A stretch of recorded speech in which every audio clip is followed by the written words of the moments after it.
Pozdrav svima i dobrodošli u novi video. Evo, kraj je maja i idemo na brzinu obići baštu. Vidi se razlika u odnosu na prošli mjesec.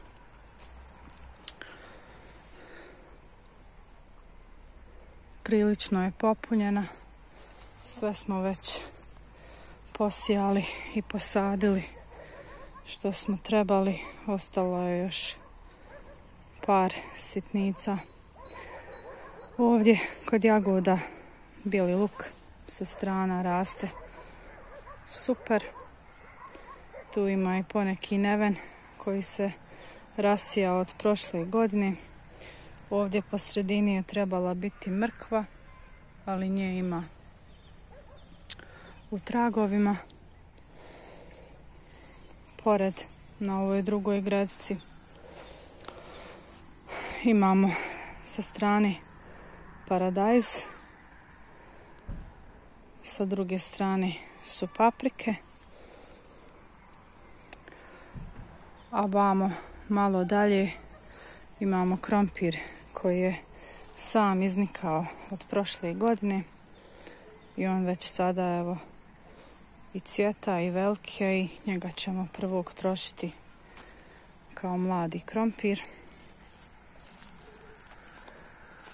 Prilično je dobar, visok, stabljika mu je debela. Nisam ga htjela vaditi, ovako sam ga ostavila i prilagodila sam sadnju svega ostalog krompiru. Ovdje pored paprika imamo i par patliđana, a pored paradajza imamo i sadnice kupusa.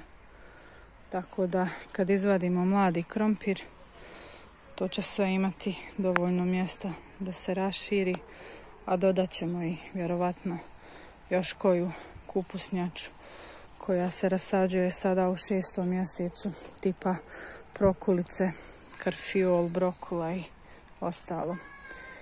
Ovdje imamo isto pri kraju i par kukuruščića od voćki. To je breskva koju smo uzgojili iz koštice i šljiva, kovočki kamilica.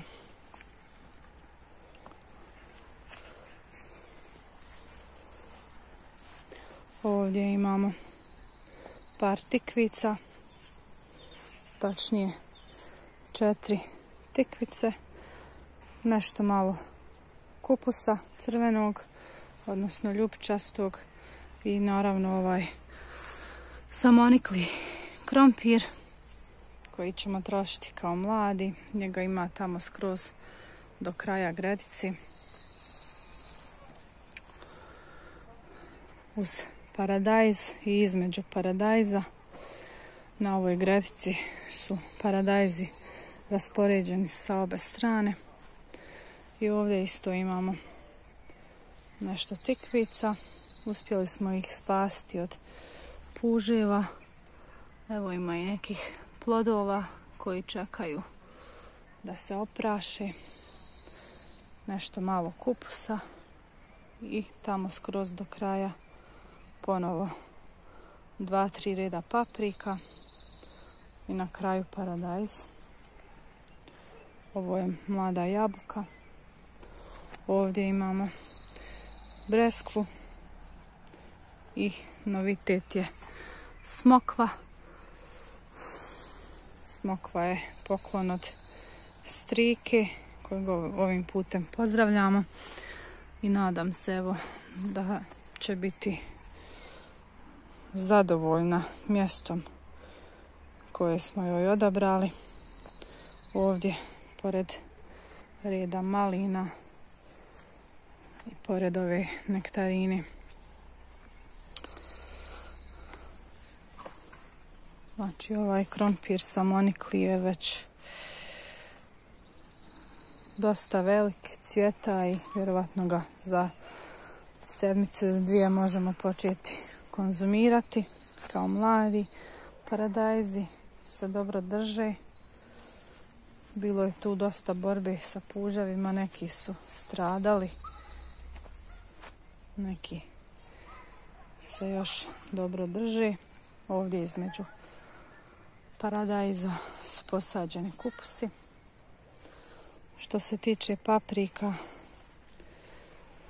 paprike su još uvijek tužne.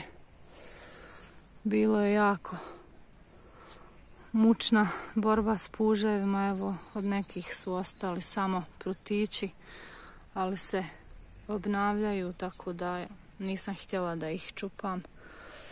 Neke sam morala ponovo zamijeniti sadnicama, a neke se evo nekako otimaju. Moje je sada da ih dobro pognojim svako 10-ak dana i nadam se da će krenuti bolje malo da rastu. Ovdje na početku ove gredice imamo i 5-6 sadnica krastavaca. Bilo ih je više, ali puževi su obrstili, tako da smo ostali samo na ovih 5-6, ali imamo nove sadnice u pripremi i trebamo samo izabrati mjesto za njih. Jagode treba da se opljeve. Tu smo evo već nešto malo krenuli. Još uvijek ima plodova. Doduše, krupni plodovi su već završili svoje. Sada slijede ovi sitni i već su počeli da puštaju riježe.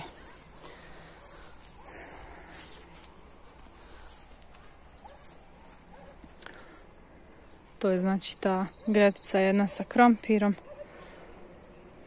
koji je nekako nejednako niče, ali to me ne brine. Stići će sve da naraste i to je tako kada sadite pod sjeno, grašak.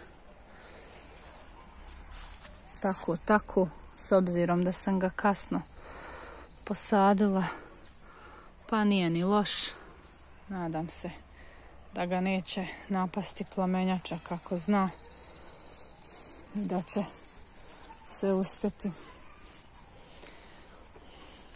ubrati do zadnjeg zrna. Evo ovako ovdje na početku uz ovu konstrukciju, ovo je konstrukcija za grožđe. Imamo jedan suncokretić. Ovdje sa strane raste taj crveni luk uz jagode. Pored luka imamo red mrkvice koja je tako. Nadam se da će uskoro krenuti malo bolje da raste i mi ćemo malo se potruditi da joj posvetimo više pažnje i da je zaljevamo. Malo smo je zapostavili, ali nije loše s obzirom na puževe. Nešto je to ipak ostalo iza nas. Ovdje isto imamo žute paradajze i žute paprike i jedan red cveklije gore skroz do kraja. Ova šuma krompira je onaj krompir veličine klikera koji sam nabacala samo onako u 4 reda i malo zagrnula zemljom i na to stavila slamu i njega planiramo prvog trošiti nakon što ovaj samonikli riješimo sa donjih gredica.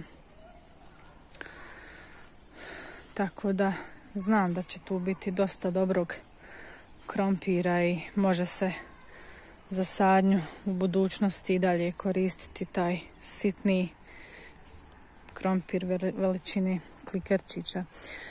Ovdje imamo ovu situaciju, to je crvena blitva ovakva koja se osjemenila od prošle godine i kada sam ja sadila paprike, nije bila tu i onda je za 2 sedmice počela da izviruje. Tako da nju ćemo u narednim danima rasaditi na svako slobodno mjesto u bašti.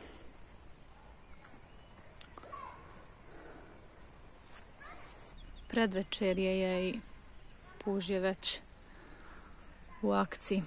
Za koji dan ćemo moći pobrati prvi grašak.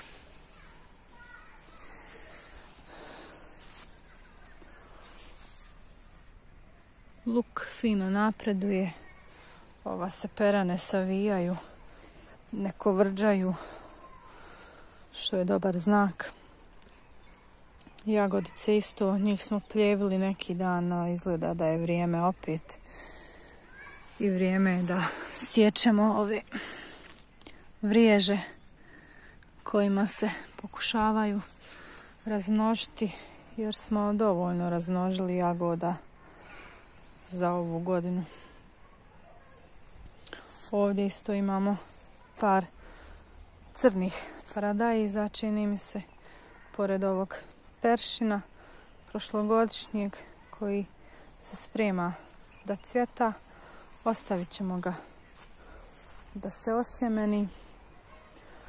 Nekako odlučila sam ove godine od svega ostaviti po 1-2 prošlogodišnje biljke i pustiti da priroda odradi sama svoje, isto kao što je slučaj sa ovom blitvom koja se sada tako sama rasijala svuda po bašti.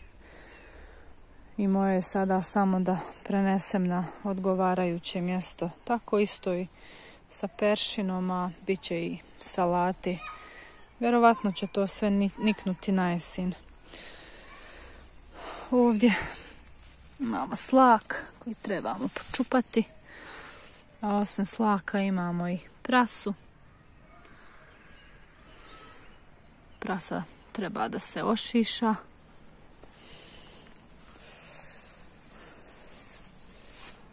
Gore isto, kao i ovdje, imamo grožđe.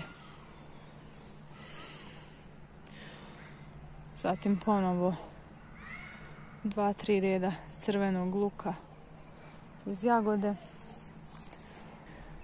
Maline koje smo rasadili sada u proljeće. Ovako ove manje grupice su super krenule. Primile su se. Evo, spremaju se i da cvjetaju. Ove veće su već zametnule plodove. Prve uskoro će da sazriju.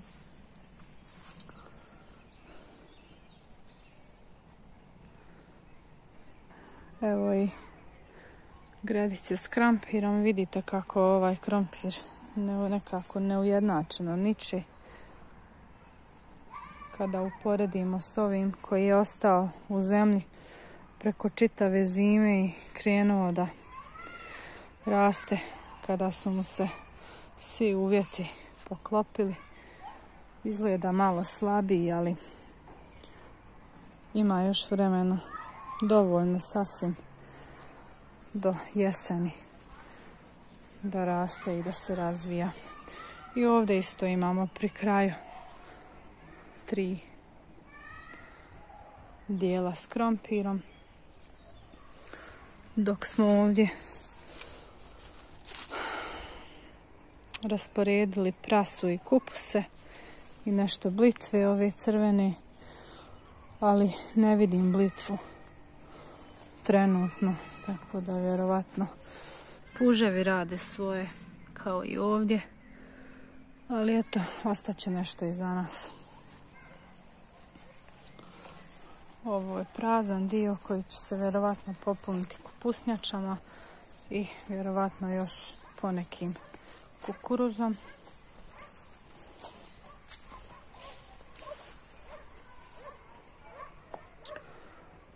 Evo ovdje na početku već vidimo razliku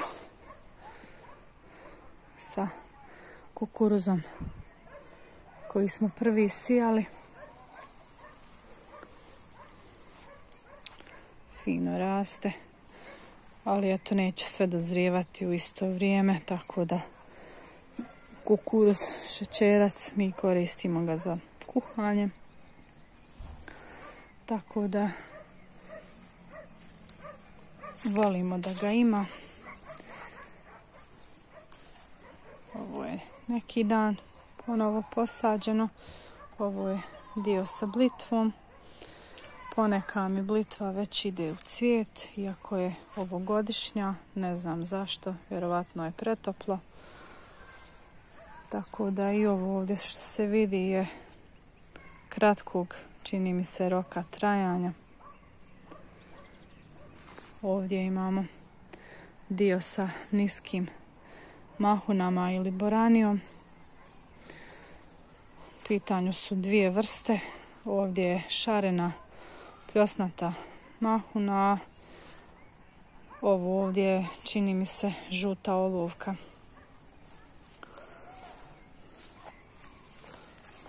To je to za prvu rundu, a nekad kasnije, vjerovatno, kada se negdje oslobodi mjesto u bašti, posijat ću još jednu rundu pljosnatih ovih mahuna za zamrzivač. Ovdje isto imamo nešto kupusa pored voćki i evo naše višnjice.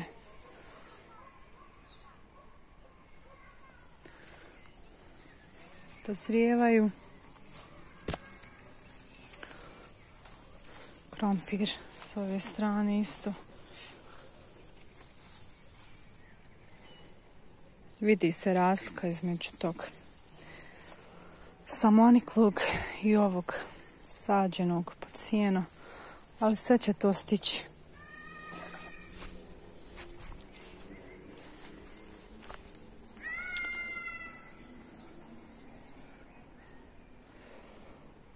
Polako pada noć i malo se slabije vidi.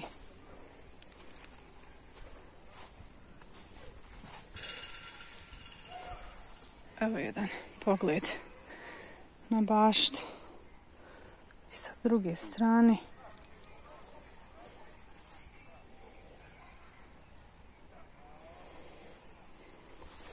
Ostalo je jako malo praznog mjesta koje će se uskoro popuniti. Evo ovdje imamo u pripremi kupuse, brokulu, karfiol, brokulice, još nešto malo kupusa crvenog.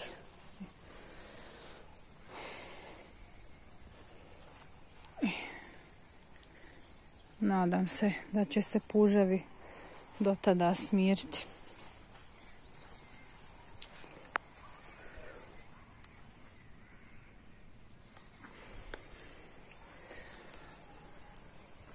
Eto, to je to. Hvala vam na gledanju videa. Puno pozdrava iz bašte i vidimo se iz novog obilaska na kraju mjeseca juna, kada će se vidjeti opet drastična razlika. Ali ja volim tako da vodim te mjesečne dnevnike i da pratim razvoj baštice iz sezone u sezonu.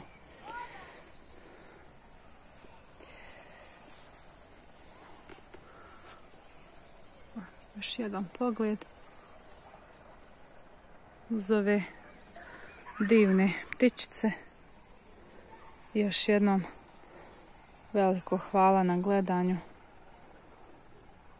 i puno pozdrava od Mone.